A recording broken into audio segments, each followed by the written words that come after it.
Hello. So this video is about what device, what computer or laptop is good for full stack development. So I will tell you the specifications what I am using right now.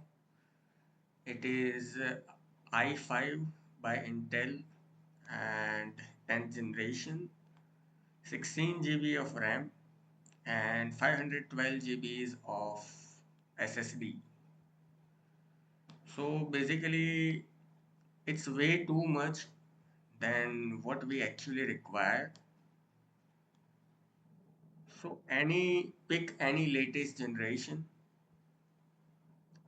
no matter how which i3, i5 or i7, whatever you choose, or Ryzen or AMD, anything. But the thing is, for web development, you will require minimum specifications, and if you are the follower of my series, then we will be making Android iOS applications using React Native and desktop applications using Electron.js. So for that too, you don't require a heavy, like gaming PC or something. So yeah, let's go to Amazon.in because I am in India right now, but electronics are almost same price everywhere, so it's fine. So we will search for laptops, laptop for coding.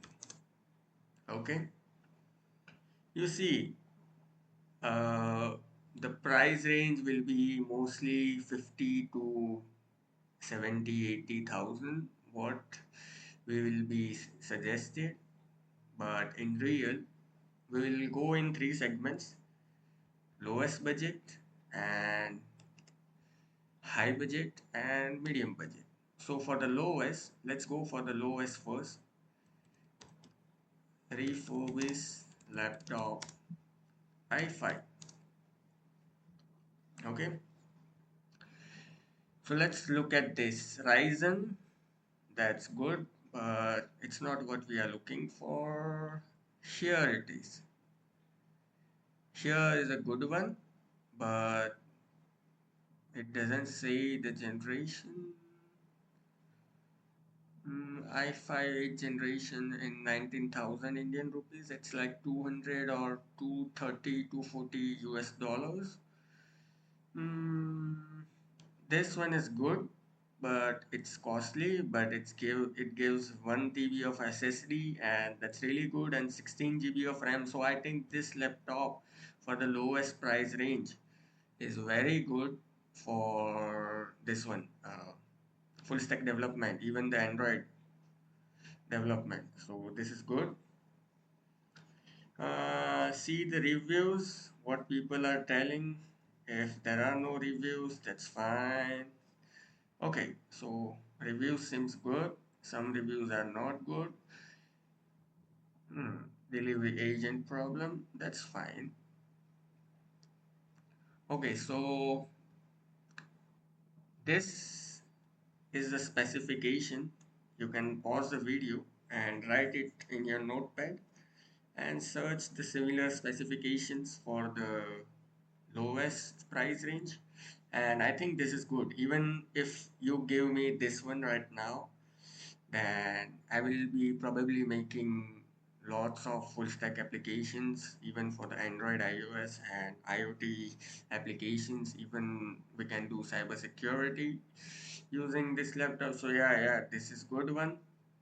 And we just, because it's low price, we can't expect much, greater features, but this is enough to really, this will, until and unless you make at least 5 to 10 good projects and make at least $2,000 to $3,000, this will support you. This laptop will support you, I'm sure. And yeah, I'm 100% sure about this. Now let's go with the medium thing. i5 12th laptop. I'm choosing i5 because it's good for some, rendering 3D models and everything. So in future, when you will be building and rendering 3D models, making games or something, then yeah, i5 will help you. i3 is good too. In some cases, i3 is faster than i5, but I say, as I said, in some cases, not in every. i5 is generic.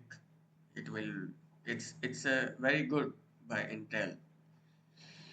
So here there are different companies, but as we are talking about medium, what I am using, which is not mine actually, it's my brother's.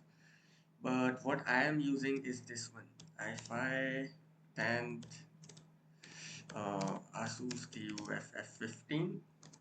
But there is 11th and 12th generation available in this.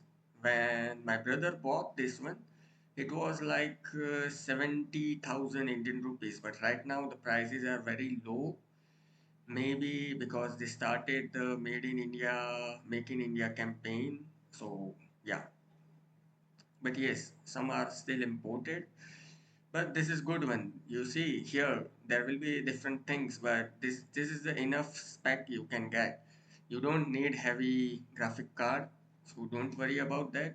Yeah, you need SSD at least 500 GBs, and RAM should be 16 GB RAM. Even if it's 8 GB RAM, that's fine because I, last year my brother got it 16, it was 8 and it worked fine. But you know what, we are using Chrome browser, and Chrome browser is where we will be spending most of our time.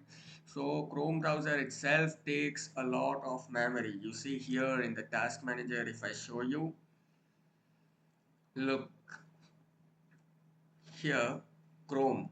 Chrome is taking 73, not 73, but 4 GB of my RAM already. So, and my screen recorder, which is running right now, it's taking so low. So, Chrome is heavy thing, even Mozilla, all browsers. Even if you run Opera or something, but though I don't recommend those browsers, I recommend Mozilla Firefox, Microsoft Edge, but I like Chrome because I'm used to it. So yes, 16 GB minimum RAM. If you can't, if you are getting 8 GB RAM for cheaper, and you can get another 8 GB RAM and make it 16 in the aftermarket. If it's cheaper in your area, in India, it's usually cheaper to get it done aftermarket. So this is the good one for the medium range. And for the costly laptop, I would say MacBook. MacBook Pro, I guess so. Yes. So, not Air. Yes, MacBook Pro. So, if you are planning for iOS development, especially native iOS development, not React Native or something, and if you are looking for something long term, let's say not two, yeah, I mean 10 to 12, 15 years and rapid development, and if the usage is good, you do gaming or something, then this one or this one, it's very good. But at the same time, you are still getting 8 GB RAM and 512 GB of SSD, which at this price range I don't recommend. But this is for the premium guys. I mean, if you want to spend and if you have more, and if you are concerned about what you are using, then the Apple MacBook Pro would be good. But as I said, the last one, Asus TUF F15, is very good. And even the first laptop which we saw is very good too. And I'm pretty sure that the guy who is building web applications or Android iOS on this and on the MacBook will be same if the guy is talented enough. So all you need to focus is on learning, use as much AI, uh, meta AI is on your phone, on your WhatsApp, on your Facebook, on your Instagram. So use it as much as you can and follow my series. See, if something is not included in my series, you have to go to another tutorial. But I will always mention if something needs to be, learned from somewhere else, then I will definitely mention it. I won't let you, skip any of the topic. And yes, the guys who are following this from the start to the end will definitely be a full stack developer. I'm 100% sure about that. Thank you.